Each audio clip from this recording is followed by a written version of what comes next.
O Clique Liga está de volta e hoje o papo é sobre a mobilização de indígenas e sociedade civil contra a bancada ruralista e do agronegócio, que ameaçam direitos adquiridos pelos povos indígenas e quilombolas na Constituinte de 1988. Os interesses contrários aos direitos quilombolas são mais antigos do que imaginamos. A próxima dica conta um pouco dessa história.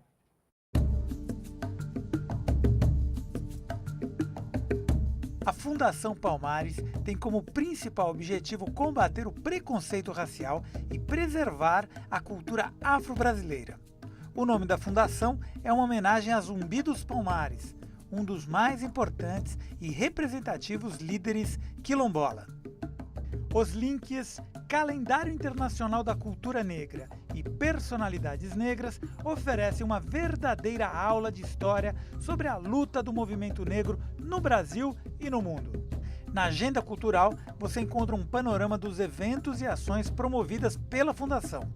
E clicando em links interessantes, você acessa um vasto acervo de sites sobre a cultura negra e grupos ligados ao movimento quilombola. Na seção Ações Afirmativas, você confere as principais medidas de combate à desigualdade e o histórico de lutas desse grupo. Não deixe de conhecer e ganhar um novo olhar sobre esse trabalho tão especial. palmares.gov.br. Gostou dessa dica? Compartilhe! Na primeira noite, eles se aproximam e roubam uma flor do nosso jardim, e não dizemos nada. Na segunda noite, já não se escondem, pisam as flores, matam nosso cão e não dizemos nada. Até que um dia, o mais frágil deles entra sozinho em nossa casa, rouba-nos a luz e, conhecendo o nosso medo, arranca-nos a voz da garganta e já não podemos dizer nada. No Caminho com Mayakovsky é uma poesia de Eduardo Alves da Costa que tem muito a ver com o nosso programa de hoje. Afinal, a bancada ruralista quer jogar no lixo direitos adquiridos pelos indígenas e quilombolas na Constituição Federal. Mas a resistência já começou com a ajuda da sociedade civil e toda a força da internet. Quem ajuda a ampliar essa voz é Olívio Jecupé, presidente da Associação Guarani Eporã e escritor, e Caraí de Oliveira, cacique da aldeia Crucutu. Emerson Guarani Yandeva, cientista social, e Spence Pimentel, jornalista e antropólogo, nos ajudam nesse debate. E agora uma pergunta para todos. É possível reverter esse quadro? Como a sociedade pode pressionar os políticos? Vamos lá, cacique. Acho que é possível, sim. Nós, como povo indígena, que há muito tempo a gente resiste, então a gente tem forças, sim, para reverter sim, essa situação. Lógico que é difícil, mas a gente não pode estar abaixando a cabeça porque existe uma pressão tão alta lá de cima. Então a gente, eu, no meu pensar, acho que, como um Guarani que eu sou, então eu penso que essas pessoas não têm um pensamento para o futuro. Então, se eles pensassem no futuro, acho que eles não fariam isso. Estão pensando no futuro deles só, Estão né? pensando no futuro deles. Mas para vocês ficarem... A gente pegou um VT, que foi feito aqui pela equipe do jornalismo da TVT, do Dalmo Dallari, que é um dos principais pensadores, juristas brasileiros. Vamos soltar, vamos assistir esse VT, ver o que ele acha de toda essa situação.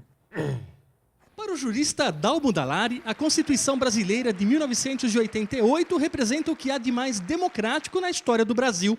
Ele afirma que os direitos dos índios estão plenamente consagrados no texto da lei. O direito fundamental é o direito de ocupação dos territórios que tradicionalmente ocupam. E além de ser a exclusividade no uso da terra e de suas riquezas, esta ocupação está vinculada exatamente a esta garantia de permanência e reprodução das suas crenças e da sua cultura. Dallari, entretanto, reconhece que a questão indígena vai além da própria Constituição, pois é contrária aos interesses dos grupos econômicos. O que tem acontecido ultimamente é que, especialmente grupos econômicos, mais diretamente ligados ao agronegócio, estão muito cobiçosos das áreas indígenas. Eles querem receber terra de graça.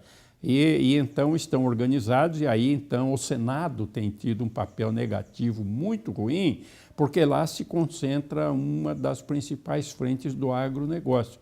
E então eles dificultam as demarcações, procuram reduzir as dotações orçamentárias, interferem, inclusive, em governos estaduais para que não protejam os direitos indígenas consagrados na Constituição. Então, para uma pergunta do internauta Rafael Furtado, de São Paulo, aqui para todos.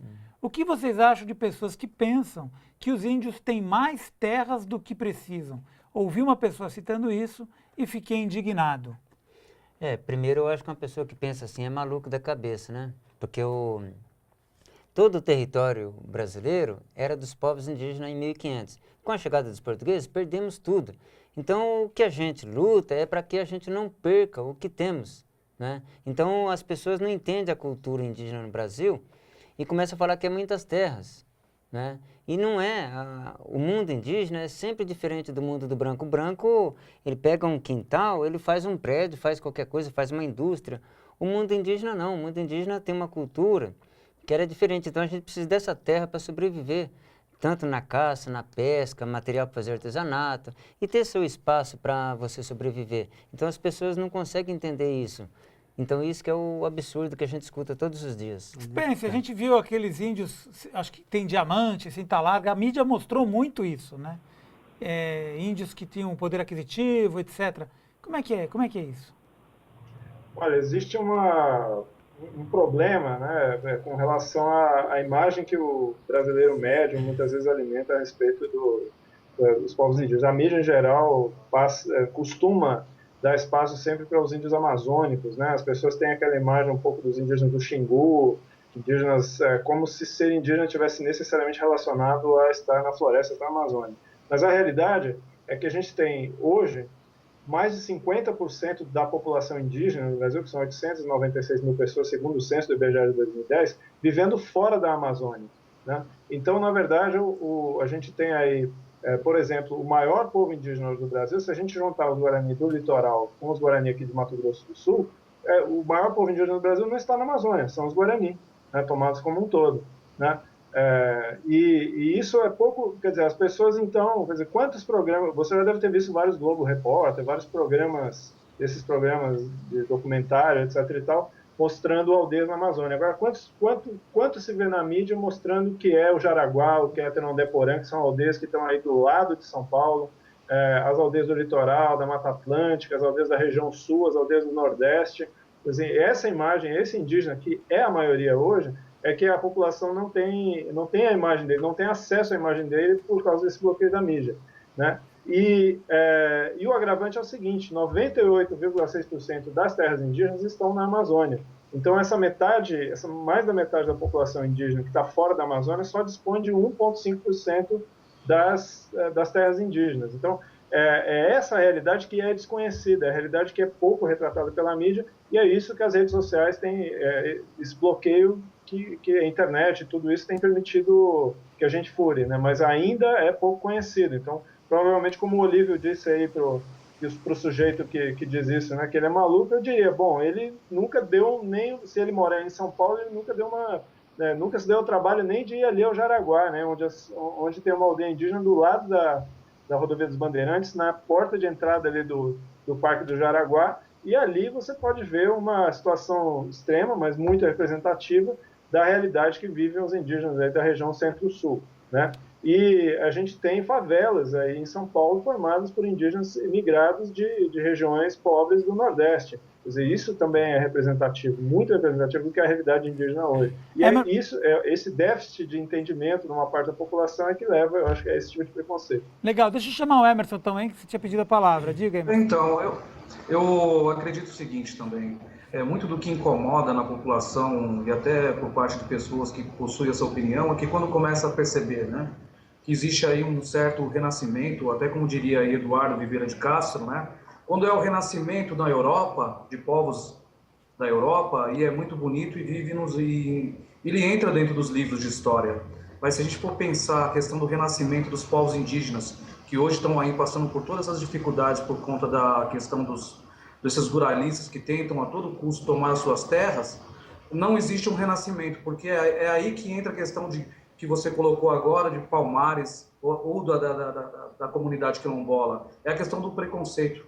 Isso está dentro, né, de grande parte da população brasileira, por conta até dos próprios livros de história, que se a gente for pegar leis aí, que não contemplam a visão de índio, né, apenas como se fossem os índios do passado. Mas como disse aí o Spence, né, esses índios não fazem mais parte do passado, eles estão presentes, estão em todas as partes do Brasil, em todos os territórios, inclusive nas grandes cidades. O IBGE apontou aí, só em São Paulo, 40 mil índios, né, vivendo em contexto urbano, e não é pouca coisa, e pela primeira vez na história, em 10 anos, aparece aí, dentro das cidades também, fruto, inclusive, desse processo já de retomada de terras, né, de tomada de terras, e das partes mais violentas, né, que existe no Brasil, que é a bandidagem, a pistolagem mesmo, que está acontecendo aí, principalmente na região do Mato Grosso do Sul. E agora, né, a gente vê esse empenho grande dessa bancada ruralista, que quer, na verdade, demarcar, além de não colocar vírgula na Constituição, a fim de demarcar terras, ainda mexer nas terras que tradicionalmente já estavam ocupadas e demarcadas e homologadas há anos. Então, essa é um retrocesso, né, na política indigenista, e a gente, como grandes conhecedores aí dessa manobra, né, precisamos pensar aí, reverter esse quadro, né, pedimos apoio como para você e de toda a população brasileira aí, para tomar conta das nossas comunidades indígenas aí que estão precisando do apoio de todos. Bacana. Bom, eu queria então, para a gente começar a finalizar, a gente falou em literatura, queria que o Lívio mostrasse aqui os livros, né, que você faz. Tecoá, é isso? É Tecoá, Conhecendo uma Aldeia Indígena, é um livro que eu lancei pela Global, para poder mostrar um pouco como que é a realidade de uma aldeia indígena, porque no Brasil, através da literatura, a gente também pode mostrar um pouco de conhecimento. Então, é como a gente falou, a gente usa Facebook, usa blog. Então, a gente tem um livro também hoje que é uma forma da gente trazer conhecimento para a sociedade. Porque a sociedade no Brasil pouco sabe sobre os índios. Então, não tem nada melhor do que o próprio índio escrever sua própria história. Bacana. Quem quiser adquirir o livro? Então, esse aqui, ele é da Global, pode achar aqui na Bienal que está tendo aqui em São Bernardo, né?